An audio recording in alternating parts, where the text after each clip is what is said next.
بسم الله الرحمن الرحيم. السلام عليكم ورحمة الله وبركاته.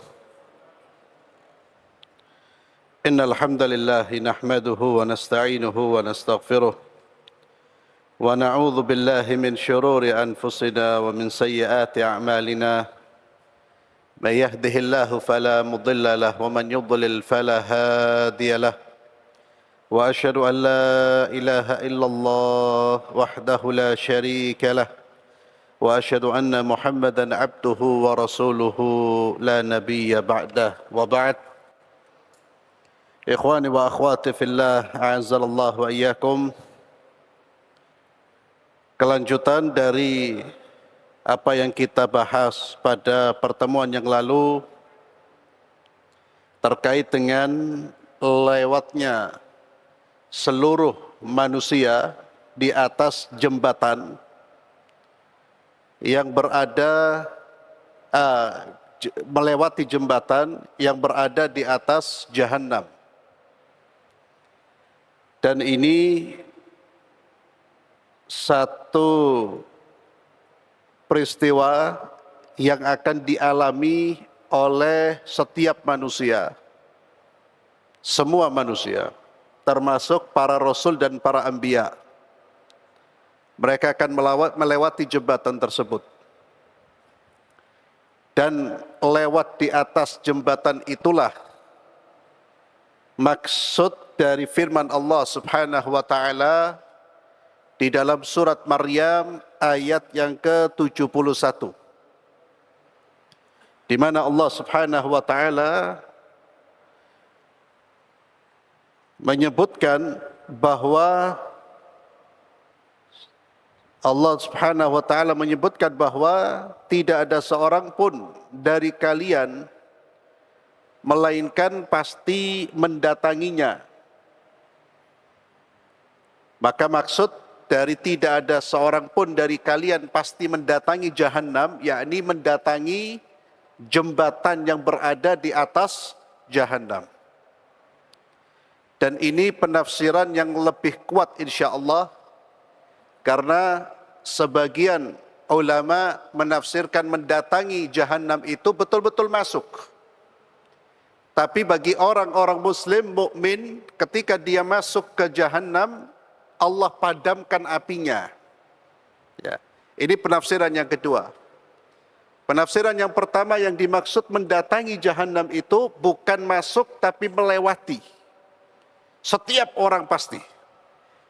Dan kita sampaikan bahwa ada yang selamat, dan yang selamat itu ada yang selamat dengan cepat, berjalan dengan cepat, ada yang secepat petir, kilat, ada yang terseok-seok, ada yang hampir jatuh, dan ada yang jatuh. Itu semua disebabkan oleh apa? Amal-amal perbuatan di dunia. Yang kilat, yang berjalan seperti kilat, ya karena amal solehnya. Itu yang selalu kita ingatkan, beramal saleh itu harus menjadi aktivitas utama kita untuk mengisi waktu-waktu yang Allah berikan di dalam kehidupan ini. Hindari semua amal yang nantinya akan merugikan kita. Baik itu dosa atau sia-sia. Hindari perbuatan, amalan, perkataan yang itu akan merugikan kita. Dan kerugian tersebut tidak bisa kita perbaiki. Kerugian yang tidak bisa kita perbaiki. Yani tatkala kita meninggal dunia, maka penyesalan hanya sekedar penyesalan. Penyesalan hanya menjadi penyesalan, tidak bisa dirubah.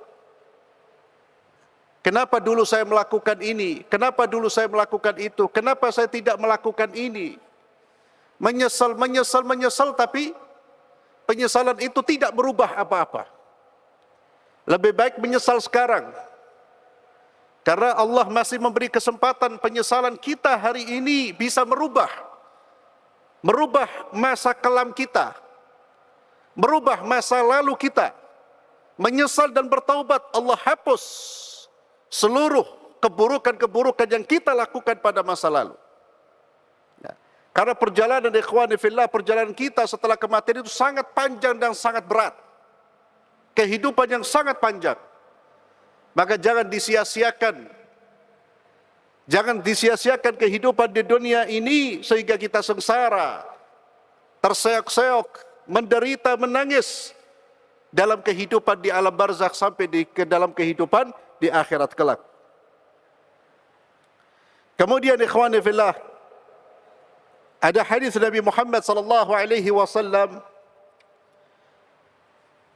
yang berbicara juga tentang peristiwa yang akan dialami, yakni setelah manusia melewati jembatan. Fal jami' yamurruna min fawqi jahannam fawqa as-sirat wa yunjillahu al-mu'minin. Semua akan melewati jembatan di atas Jahannam, dan Allah akan menyelamatkan orang-orang yang beriman. Dan Allah membiarkan orang-orang yang zalim tercebur dan terkait dengan kail-kail atau dengan besi-besi yang berada di jembatan, di atas jembatan tersebut. Sebagaimana disebutkan dalam hadis, ada kalalib. Kalalib itu besi yang ujungnya bengkok, yang akan menciduk dan melempar orang-orang kafir, orang-orang zalim, orang-orang munafik. Allah selamatkan orang-orang beriman. Thumma idza abbara al-mu'minuna as-sirata. Kemudian ketika orang-orang beriman telah melewati jembatan, maka mereka diberhentikan ala qantara bainal jannah wan nar.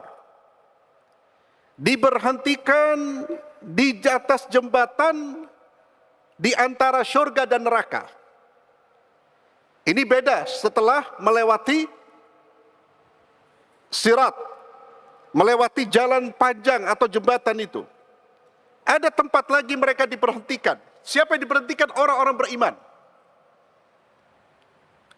Kenapa mereka diberhentikan? Mereka diberhentikan dalam rangka untuk memberi balasan kepada orang-orang yang pernah berbuat zalim di dunia. Jadi orang-orang yang terzalimi dia akan menuntut, dan Allah akan memberi balasan di situ. Dan ini ikhwani fillah, orang-orang mukmin yang berbuat zalim, yang kemudian dia akan dibalas di atas jembatan antara syurga dan neraka ini, adalah orang-orang mukmin yang kezalimannya sedikit. Kezalimannya tidak memakan seluruh kebaikannya. Ya. Mungkin dia orang baik, tapi mungkin suatu kali dia pernah mengucapkan kata yang tidak benar, tidak baik, atau mungkin dia pernah mukul. Kezaliman tapi sangat-sangat sedikit. Itu pun akan diselesaikan oleh Allah. Tidak ada satu kezaliman yang tidak diselesaikan. Tidak ada orang yang terzalimi di dunia yang tidak mendapatkan balasannya, sekecil apapun kezaliman itu. Sehingga apa? Orang yang masuk surga sudah tidak ada beban dosa kezaliman. Yang berbuat zalim sudah tidak membawa dosa kezaliman. Yang dizalimi sudah tidak membawa beban apa? Dia masih ada kezaliman yang dia rasakan. Semuanya hilang. Maka ada orang-orang yang masuk surga tapi ditahan untuk bayar kezalimannya dulu. Sekali lagi mereka adalah orang-orang beriman yang masuk syurga, yang punya dosa kezaliman, tapi dosa kezalimannya tidak banyak. Ya. Tidak banyak. Ada orang-orang yang dosa kezalimannya banyak, itulah yang dilempar ke neraka. Dosa-dosa kezalimannya memakan seluruh kebaikannya. Sebagaimana disebutkan di dalam hadis yang sahih terkait dengan cerita Nabi terkait dengan apa? Al-muflisun. Orang-orang yang bangkrut di hari kiamat. Nabi SAW menceritakan di akhirat nanti ada al-muflisun, orang-orang yang bangkrut. Manhum? Siapa mereka? Mereka yang datang di hari kiamat dengan membawa pahala solat, pahala puasa, pahala zakat. Di dunia mereka tidak meninggalkan solat. Di dunia mereka berpuasa. Di dunia mereka zakat. Tapi di saat bersamaan mereka membawa berbagai macam kezaliman. Dosa-dosa kezaliman. Wa ya'ti wa qad syatama hadha. Wa qadhafa hadha. Wa akala mala hadha. Wa daraba hadha. Wa qatala hadha. Wa safaka dima'. Ternyata selain dia ibadah, sholat, tapi juga mukul orang, melemparkan tuduhan keburukan kepada orang-orang yang baik, mengambil hartanya orang, merampas harta orang, bahkan perbuatannya menyebabkan orang terbunuh. Berbagai macam kezaliman ternyata dia lakukan. Maka tatkala di hari kiamat dia disuruh membayar orang-orang yang dizalimi di dunia. Dengan apa? Dengan pahala-pahalanya. Maka mazlumin, orang-orang yang terzalimi di dunia, di hari kiamat mereka akan mendapatkan limpahan pahala dari orang-orang yang berbuat zalim. Maka orang ini pun membayar kezalimannya dengan pahala yang diberikan kepada mazlumin, orang-orang yang terzalimi. Ternyata ketika dia membayar dengan pahalanya, masih ada orang-orang yang mazlumin, orang-orang terzalimi yang belum terlunaskan. Masih ada orang-orang terzalimi. Apa yang terjadi? Dosa-dosanya orang-orang terzalimi ini dialihkan kepada orang-orang berbuat zalim. Maka dia pun lenyap kebaikannya, bertumpuk kesalahannya, dan dilempar oleh Allah ke dalam neraka. Hati-hati ikhwani fillah. Salat kita belum menyelamatkan kita. Sampai sikap kita yang benar. Akhlak kita yang benar. Hati-hati lisan. Hati-hati dengan kekuatan kita. Jabatan kita, kepemimpinan kita, jangan sampai ada kezaliman terhadap hamba-hamba Allah. Jangan sampai terhadap kezaliman terhadap hamba-hamba Allah. Berat.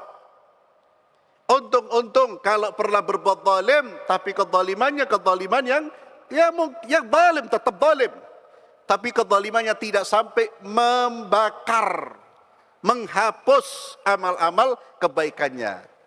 Maka setiap kezaliman itu akan dituntaskan. Tidak ada orang masuk surga kecuali dia bersih dari dosa kezaliman. Dan tidak ada orang yang masuk surga kecuali dia sudah selesai dengan orang-orang berbuat zalim kepadanya. Ini yang disebutkan di dalam hadis Nabi Muhammad SAW. Yakhlusul mu'minuna minan nar. Ketika orang-orang beriman diselamatkan dari neraka, yakni mereka selamat dari jatuh ke dalam api neraka, diselamatkan. Fayuhbasuna ala qantara bainal jannati wan nar. Maka mereka ditahan di qantara, jembatan antara syurga dan neraka. Fayaqtassu li ba'dihim min ba'd madhalima kanat bainahum fid dunya. Maka masing-masing akan meminta kisas. Setiap orang akan meminta kisas. Ya Allah, ada kezaliman orang kepada saya yang belum diselesaikan. Maka diselesaikan di situ. Hatta idza hudzibu wa nuqqu udhina lahum fi dukhulil jannah. Sampai ketika mereka sudah dibersihkan, disucikan, maka diizinkan mereka untuk masuk ke dalam syurga Allah Subhanahu wa taala. Fa walladhi nafsu Muhammadin biyadihi la ahaduhum ahda bimanzilihi fil jannah minhu bimanzilihi kana fid dunya. Ketika orang masuk ke dalam syurga, dia lebih tahu jalan ke tempatnya. Dia lebih tahu tempatnya di syurga melebihi pengetahuan dia rumahnya di dunia. Artinya masing-masing orang akan menghuni dan menempati tempat-tempatnya di syurga dan dia tahu tempatnya tersebut. Ja'alana Allah wa iyyakum min ahli jannah, dan Allah Azza wa Jalla menjadikan kita termasuk penghuni syurga. Ikhwani fillah azzalallahu wa iyyakum. Setelah proses melewati jembatan dan proses dibersihkan manusia dari kezaliman, maka kita akan memasuki maka manusia akan memasuki dua tempat. Tidak ada tempat yang ketiga, al-jannah wan nar, entah syurga atau neraka. Wa ba'da dzalika kullu nu'min biwujudil jannah wan nar. Dan setelah itu semua kita beriman akan keberadaan syurga dan neraka. Dan keduanya merupakan makhluk di antara makhluk-makhluk Allah yang Allah persiapkan. A'addahum Allahu lis-thawab wal iqab. Yang Allah persiapkan syurga untuk membalas kebaikan orang-orang yang berbuat baik, dan Allah persiapkan neraka sebagai sanksi hukuman bagi orang-orang yang durhaka kepada Allah Subhanahu wa taala. Wa annahu subhanahu wa ta'ala khalaqahuma qabla al-khalq wa annahuma mawjudatan al-an. Dan Allah Subhanahu wa ta'ala telah menciptakan syurga dan neraka. Syurga dan neraka sekarang ini sudah ada. Sudah Allah ciptakan. Dan keduanya akan kekal. Allah ciptakan keduanya akan terus ada. Tidak akan musnah, tidak akan hancur. Syurga merupakan tempat kenikmatan bagi orang-orang beriman selama-lamanya. Dan neraka merupakan tempat hukuman dan sanksi selama-lamanya bagi orang-orang kafir atau orang-orang munafik yang hatinya kufur kepada Allah. Islamnya hanya ucapan, Islamnya hanya kepura-puraan. Karena kekalnya neraka, kekalnya manusia di neraka disebabkan kekufuran. Adapun orang-orang beriman yang masuk ke dalam neraka, mereka tidak akan kekal di dalam api neraka. Jika ada orang-orang beriman yang masuk ke dalam neraka disebabkan dosa-dosa besar mereka yang belum terampuni, maka mereka akan disiksa di dalam api neraka, tapi mereka akan keluar, pasti mereka akan keluar. Yang kekal di neraka adalah orang-orang yang tidak beriman kepada Allah, tidak beriman kepada Rasulnya Muhammad sallallahu alaihi wasallam. Mereka khaliduna finnar. Mereka akan kekal di dalam api neraka. Dan ini menjadi kesepakatan ahli sunnah wal jamaah, dan ini merupakan ilmu yang sudah diketahui dalam ajaran agama kita, ilmu yang sudah menjadi ilmu daruri. Artinya setiap orang Islam memahami bahwa orang-orang kafir dia akan kekal di dalam neraka. Siapa yang mengatakan bahwa orang-orang kafir, orang-orang yang tahu tentang dakwah Muhammad sallallahu alaihi wasallam, dia tahu tentang Islam, dia mendengar tentang Islam, dia mendengar tentang Nabi Muhammad sallallahu alaihi wasallam, namun dia tidak beriman, maka dia pasti di neraka selama-lamanya. Siapa yang mengatakan orang tersebut di surga, dia murtad, sepakat para ulama. Sebagaimana apa yang disampaikan oleh orang-orang liberal. Orang-orang liberal yang dulu mereka menggunakan nama jaringan Islam liberal. Mereka mengatakan bahwa semua agama sama. Semua orang bisa masuk syurga. Apapun agamanya, apapun keyakinannya. Demi Allah, ini ucapan manusia yang kufur kepada Allah. Kufur kepada Al-Quran. Dan itu ikhwani fillah, disebarluaskan, dipromosikan, di tempat-tempat, di lembaga-lembaga pendidikan Islam. Terutama di kampus-kampus Muslim. Mereka yang sudah diracun pemikirannya dengan liberalisme, mempromosikan pemikirannya. Ada di antara mahasiswa-mahasiswa yang kemudian mengamini. Kenapa? Karena jiwa muda, terutama anak-anak muda itu pengen yang baru. Pengen sesuatu yang berbeda. Maka ketika mendapatkan ide-ide seperti itu, pemikiran-pemikiran seperti itu, dianggapnya itu pemikiran yang wah. Maka hati-hati, saya ingatkan. Orang-orang tua yang menguliahkan anaknya, saya sampaikan dengan jelas, dengan tegas. Dan itu masih ada orang-orang yang mengakademisi tapi punya pemikiran yang rusak, yang menyamakan semua agama, baik ucapan mereka terang-terangan atau tidak terang-terangan. Ada yang berani terang-terangan, ada yang malu-malu. Yang malu-malu itu mengatakan jangan kafirkan orang di luar Islam. Malu-malu dia. Oh, mereka masih mencarilah. Siapapun yang membaca Al-Quranul Karim dengan jelas, bahkan Al-Quran turun untuk apa? Untuk menyampaikan dakwah la ilaha illallah, la ma'budu bihaqqi illallah. Quran turun tujuan utamanya agar manusia beriman kepada Muhammad sallallahu alaihi wasallam. Maka ikhwani fillah, kembali kepada syurga dan neraka. Ja'alana Allah wa iyyakum min ahli jannah. Terkait dengan syurga dan neraka ini tempat yang akan dihuni oleh orang-orang kafir. Adapun orang-orang beriman yang mereka tidak membatalkan syahadatnya, mereka tetap beriman sampai mereka mati, namun membawa berbagai macam dosa, dan Allah belum mengampuni mereka, tidak mendapatkan syafaat, maka mereka akan disiksa terlebih dahulu. Namun kemudian mereka akan keluar, dan yang kekal di api neraka adalah orang-orang yang kufur kepada Allah atau kufur kepada Sayyidina Muhammad sallallahu alaihi wasallam, yang mana mereka sudah mendengar tentang Rasulullah sallam.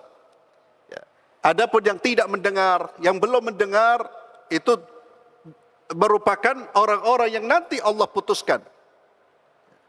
Tapi mereka yang sudah mendengar tentang dakwah Nabi Muhammad SAW, mereka tahu tentang Islam, maka kekufuran mereka merupakan penyebab mereka disiksa dan kekal di dalam api neraka. Demikian pula yang akan kekal adalah mereka-mereka yang kufur kepada para nabi dan para rasul di zamannya. Ikhwani fillah azzalallahu wa iyyakum. Qala Allah Ta'ala 'anil nar. Kemudian di sini penulis membawakan ayat-ayat Allah yang terkait dengan syurga dan neraka, dan dari ayat-ayat ini pula kita juga bisa melihat amalan-amalan yang bisa memasukkan ke dalam syurga atau ke dalam api neraka. Di antaranya firman Allah Subhanahu wa taala yang berbicara tentang neraka. Dan surga neraka ini selalu disebutkan dalam Al-Quran. Hampir semua surat ada pembicaraan tentang surga dan neraka. Atau minimal amalan yang memasukkan orang ke dalam surga, atau amalan yang memasukkan orang ke dalam neraka. Karena ikhwani fillah, ini yang saya katakan, jadikan surga sebagai tujuan hidup kita di dunia. Arahkan pandangan kita ke surga Allah. Jadikan jalan kita ini jalan yang menghubungkan kita menuju surganya Allah. Karena itulah tempat terakhir kita. Dan itulah tempat kenikmatan yang abadi. Jangan sampai kita hidup melakukan apapun terputus hubungan kita dengan akhirat. Seperti orang-orang materialis. Hidup di dunia seolah-olah mereka kekal di dunia. Mereka seolah-olah tidak ada yang namanya surga dan neraka. Sehingga bertindak di dunia tidak ada aturan yang diikuti, tidak ada aturan agama yang diikuti. Dan ini ikhwani fillah, saya ingin katakan, tanamkan juga keyakinan yang kuat terhadap surga dan neraka, adanya surga dan neraka, dan kita pasti akan masuk di salah satu dari keduanya. Tanamkan hal ini terhadap putra-putri kita. Bahkan seluruh cita-cita mereka harus dihubungkan ke sana. Jangan diputus dengan surga neraka sehingga cita-citanya berhenti pada kenikmatan duniawi. Akhirnya jadi Fir'aun baru. Orang-orang yang arogan. Kita dorong mereka untuk menjadi orang yang bermanfaat. Antum mau jadi orang yang bermanfaat, silakan anakku. Mau jadi ini silakan, tapi semua kemanfaatan tersebut harus membawamu ke surga. Kau mau menjadi seorang pebisnis yang membawa bisnismu ke surga. Ingat ya waladi, cita-cita tertinggi al-jannah wal jannah. Itu Pak, caranya kita menanamkan. Jangan menanamkan kepada anak untuk sekolah agar bisa kaya, agar punya mobil, sampai berhenti di situ. Sekolah yang pintar nak, biar kamu punya mobil seperti si fulan. Sekolah yang pintar nak, biar kamu punya jabatan seperti si Alan. Sekolah yang pintar nak, biar kamu punya rumah besar seperti. Jadi anak ditanamkan untuk cinta dunia dan dilepaskan hubungannya dengan akhirat. Besarnya jadi apa? Koruptor. Besarnya menipu rakyat. Karena dia tidak takut kepada Allah. Ditanamkan oleh orang tuanya dunia. Maka kita kalau menyekolahkan anak, sekolah apapun, kamu, sekolahmu ini nak, harus bisa membawamu ke surga. Abi tidak ridha, kamu sukses kalau tidak ke surga. Kamu jadi polisi yang membawa ke surga. Kamu jadi tentara yang membawa ke surga. Bela agama Allah. Kamu jadi pebisnis seperti Abu Bakar. Jangan seperti Fir'aun, jangan seperti Qarun. Ingatlah, ada tempat di dunia ini. Di dunia ini sementara. Ada tempat yang abadi, yaitu surga Allah. Kejarlah surga. Itu diucapkan berulang-ulang, Pak. Dan pendidikan kita tidak ke situ. Sampai hari ini tidak ke situ. Menterinya tidak ngurus itu. Khoyal teknologi, Pak. Teknologi penting. Tapi ada yang lebih penting. Nilai, akidah, agama. Itu wallahi lebih penting. Dan itulah yang menjadikan manusia menjadi manusia.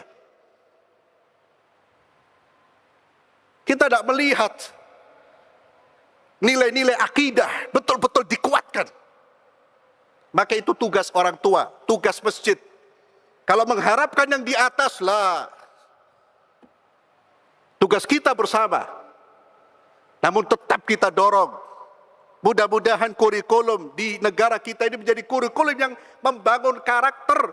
Bukan hanya sekedar karakter baik, tapi karakter yang di situ terhubung dengan apa? Dengan keikhlasan kepada Allah, cinta kepada Rasulullah Muhammad SAW. Kalau hanya baik Pak, jujur, tapi kejujurannya bukan karena Allah, itu dalam Islam bukan akhlak yang baik.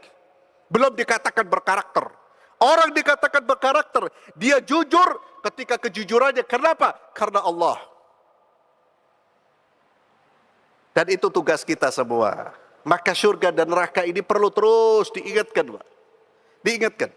Jangan kemudian kita mengajari anak-anak kita hanya cinta dunia. Jadikan dunia ini ladang akhiratmu. Silakan kamu jadi apapun. Jadi pejabat silakan, tapi ingat. Ini semua harus membawamu kemana? Ke surga Allah semua. Tidak bisa membawa ke surga, tinggalkan. Cari dunia yang lain, tempat yang lain. Karena itulah kita diciptakan oleh Allah Subhanahu wa taala. Wa ma khalaqtul jinna wal insa illa liya'budun. Ma'asyiral muslimin, ayat ini, Pak. Wa ma khalaqtul jinna wal insa illa liya'budun. Dan tidaklah kuciptakan jin dan manusia kecuali untuk beribadah kepadaku. Ayat ini, ma'asyiral muslimin, adalah ayat yang harus kita ingat dan ingatkan anak-anak kita.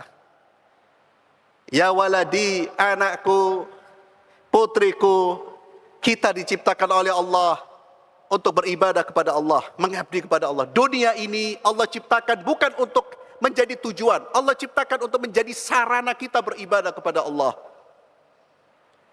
Ayat yang terkadang tidak disebutkan dalam kurikulum kita, yang disebutkan hanya mungkin di dalam pesantren-pesantren, Pak. Padahal itu bagi seorang muslim adalah ayat yang paling harus dia hafal. Kenapa? Karena ayat itu diturunkan oleh Allah untuk mengingatkan kita semua, hidup ini untuk mengabdi kepada Allah, bukan kepada makhluk, untuk beribadah kepada Allah Subhanahu wa taala. Barakallahu fikum. Insyaallah kita lanjutkan pada pertemuan berikutnya. Kita akhiri dengan doa kafaratul majlis. Subhanakallahumma bihamdik asyhadu an la ilaha illa anta astaghfiruka wa atubu ilaik. Assalamualaikum warahmatullahi wabarakatuh.